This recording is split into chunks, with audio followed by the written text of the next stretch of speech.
ketujuh guru yang memegang misteri kenapa surga sunyi senyap. Di Wahyu 8, dan itu adalah meterai ketujuh. Dan Brother Branham mengatakan meterai ketujuh adalah kedatangan Tuhan. Sedangkan ketujuh guru memegang misteri kedatangan Tuhan. Tidak ada seorang pun yang tahu. Amin. Sunyi senyap. Maka Anda bisa melihat sama seperti sunyi senyap. Apakah masih sunyi senyap sekarang? Karena ketujuh guru, jika dia memegang misteri kedatangan Tuhan meterai ketujuh, amin, maka dia harus mengumandangkan suaranya. Dan pertanyaan adalah, kapan dia mengumandangkan suaranya? Kepada siapa dia mengumandangkan suaranya? Di mana dia mengumandangkan suaranya? Amin. Bagaimana dia mengumandangkan suaranya? Sebab ketika Yohanes di Pulau Patmos mendengar ketujuh guru mengumandangkan suaranya, dia berusaha untuk menuliskannya, tapi Tuhan berkata, jangan tuliskan Yohanes, tunggu sampai malaikat ketujuh di akhir zaman tampil. Amin. Praise the Lord. Sehingga ketika malaikat ketujuh tampil, maka seketika Anda harus punya kunci dulu. Kuncinya adalah ketika malaikat ketujuh tampil, oh Brother Branham, berarti ketujuh guru sudah mengumandangkan suaranya. Seharusnya demikian. Dan seharusnya tidak terlalu sulit bagi kita sesudah Brother Branham menyelesaikan pelayanannya di bumi. Karena hal itu sulit dipahami sementara Brother Branham masih di bumi. Amin. Nah, ketika kita sudah mendapatkan kuncinya, oh berarti sudah ada Nabi, Maleakhi 4, malaikat yang ketujuh, berarti ketujuh guru sudah harus mengumandangkan suaranya. Maka tahapan yang berikutnya yang harus kita pahami adalah bagaimana kronologi ketujuh guru mengumandangkan suaranya. Amin. Maka sesudah kita dibuat tahu kronologinya, tahun ke tahun kehidupan Brother Branham, kaitannya dengan akan berkumandangnya ketujuh guru, kaitannya dengan kedatangan Tuhan, kaitannya dengan sunyi senyap, kaitannya dengan meterai ketujuh. Amin. Maka Anda akan sampai kepada poin, oh Gunung Sunset. Amin. Disitulah ketujuh guru mengumandangkan suaranya, keluar dari mulut nabinya, maka surga tidak lagi sunyi senyap. Sebab sama seperti Yohanes Pembaptis berkata di Yohanes 1, lihatlah anak domba Allah yang telah menghapus dosa dunia. Apakah mungkin Yohanes Pembaptis mengatakan lihatlah tapi nggak ada oknumnya? Yang mana? Yohanes Pembaptis langsung menunjuk karena di situ Yesus sedang melintas dan ada murid-muridnya dan dia langsung tunjuk, lihatlah. Masa muridnya, yang mana guru? Yang mana? Mereka tahu persis siapa oknum yang ditunjuk. Amin. Dan oknum yang ditunjuk ini sudah tampil. Dan setelah Yohanes Pembaptis memperkenalkan penampilan dia, sama seperti seorang Master of Ceremony, MC. Amin. Tibalah waktunya sekarang bagi yang kita nanti-nantikan. Dan teret, maka layar terbuka. Maka semua orang sudah menantikan karena mereka bayar tiket cukup mahal.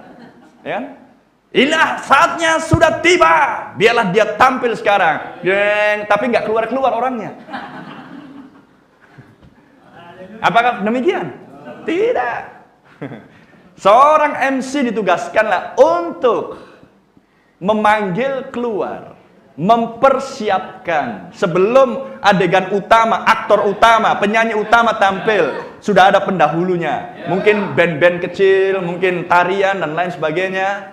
Betul? Sebelum tayangan utama dimunculkan, mungkin ada pertunjukan-pertunjukan kecil, betul? Sebagai persiapan, maka sekarang yang ditunggu-tunggu harus tampil. Maka ketika dia sudah memperkenalkan dirinya, terlihat oknum, maka semua orang memberikan tepuk tangan, memberikan sorakan, bukan kepada si MC. Amin. Dan setelah tampil dan selesai tepuk tangan, maka MC keluar dari panggung. Maka yang tampil sekarang aktor utama. Dan aktor utama kita lah Kristus. Itulah sebabnya Yohanes Baptis harus dipenggal kepalanya. Amin, karena dia sudah selesai dengan tugasnya untuk memperkenalkan. Dan setelah tampil anak domba, tampil Yesus yang sudah dikatakan, lihatlah anak domba Allah. Bahkan aku membaptis kamu dengan air, tapi dia yang akan datang akan membaptis kamu dengan roh dan api. Maka setelah Yesus tampil, menteri ketujuh tampil, Kristus tampil, apa Kristus kemudian aktor ini kemudian di panggung gini-gini aja. Mulailah dia mengambil mic-nya dan mulailah dia menyapa audiens, mulailah dia mulai menyanyi. Betul? Lah kalau dia hanya sunyi senyap. Apakah benar demikian? Tidak. Dan ketika dia mulai menampilkan suaranya yang merdu, sunyi senyap. Ketika Yesus mulai mengajar, mendemonstrasikan mujizat dan tanda-tanda heran, mulai berkhotbah kepada orang banyak, memecah-mecahkan roti, memberi makan 5.000 orang, sunyi senyap? Tidak lagi. Hal yang sama. Hal yang sama. Jika Anda bisa melihat hal itu polanya di Alkitab, hal yang sama berlangsung di akhir zaman. Amin. Itulah sebabnya kok bisa orang masih menunggu dia akan tampil sesudah Nabi tiada. Mana mungkin? Jelas tidak Alkitabiah. Amin. Dan hal yang lain, kok bisa orang mengklaim saya percaya meterai ketujuh kebuka, tapi tidak bisa menyatu dengan si oknumnya sendiri? Mana mungkin? Jangan-jangan dia adalah seorang yang sudah diberi makan gratis pada waktu siang itu, dan kemudian di Yohanes 6 mereka semua mengundurkan diri dan meninggalkan Yesus, sehingga tersisa 12 orang saja. Bahkan 70 murid yang lain pun meninggalkan dia. Atau jangan-jangan seperti itu? Kita tidak percaya bahwa kita lah bagian dari orang-orang itu. Karena kita lah bagian seperti Petrus berkata di Yohanes 6. Kemana lagi kami mau pergi? Kami tahu engkau lah anak Allah yang hidup, Mesias. Amin. Dan siapa yang bisa mengucapkan itu selain dari Bapa yang di surga mewahyukan kepada Anda? Sehingga Petrus dan kawan-kawan para rasul sampai pada the token, pada hari Pentakosta. Amen. Maka hal yang sama, prinsip yang sama. Anda ikutin apa yang menjadi pola Alkitab, Anda akan bisa melihat kronologinya sampai kepada diri kita sendiri. Amin. Praise the Lord. Haleluya.